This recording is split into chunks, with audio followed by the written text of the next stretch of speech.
দ্রুত হাতের মুক্ত মঞ্চের বাম পাশে যে মা বোনেরা রয়েছে তাদের হাতে ইফতার পৌঁছে দিন।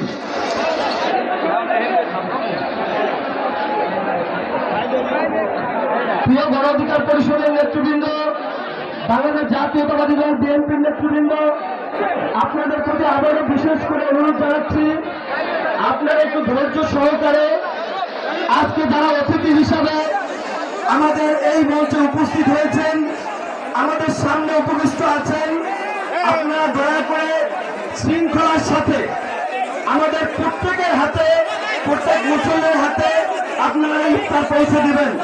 কোন ধরনের বিশৃঙ্খলা করবেন না, নিজেদের ভিতরে বিবাদে জড়াবেন না। আপনাদের প্রতি আমাদের জোর অনুরোধ,